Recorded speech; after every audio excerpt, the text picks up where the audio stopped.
Yo, meron tayong isang matinding bakbakan ngayon. Isang full sleeve at cover-up tattoo. Tensioned na design. Idinagtagan ko lang sa taas, tas binago na konti para di maging kamukha nung reference. Bali, isang session lang namin ito gagawin kasi limitado lang yung oras ni Sir dito sa Maynila. Kaya nagsuggest na rin ako na gumamit pa kami na naming cream. Kasi kung wala yun ay talagang napakahirap tapusin itong full sleeve sa isa lang na session. Siguro kaya ni Sir. Kaso yung balat saka yung trauma sa balat saka yung maga ay mahirap yung labanan. Kasi may mga part dito na masakit kagaya dito sa taas yan. Masakit yan na part. Kaya ang ginawa ko dito, naglining muna ako dyan lahat.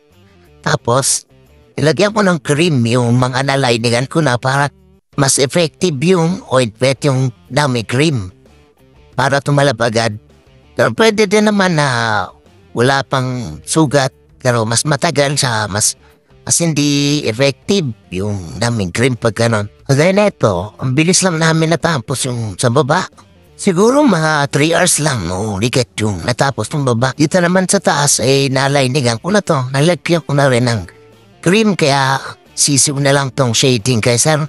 Pero may sakit pa rin, pero hindi talaga yung totally na wala kang mararamdaman. Bali ginagawa ko dito, palipat-lipat to.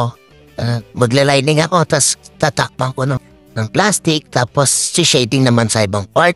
Tapos sa ganon ay tuloy-tuloy yung gawa namin. Yun, so inabot to ng 12 hours, kung may get pa. Kasi nagsimula kami ng umaga, taas kami na madaling araw. Grabe din yung tiniis na sakit dito ni Sir kasi nawawala yung ointment. Nawawala na yung talab. Kasi 1 hour lang yung effect nun eh. Kaya pag nawala na yung talab nun, ay talagang masakit na ulit lahat na. Kaya kung mapapansin nyo, parang hindi niya magalaw yung kamay niya. At ito na, finished project natin na full sleeve, front piece, at cover up tattoo.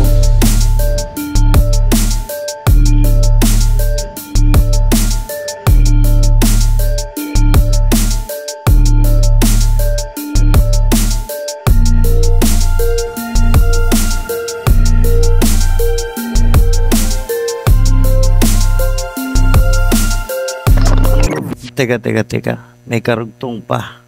Alabangan.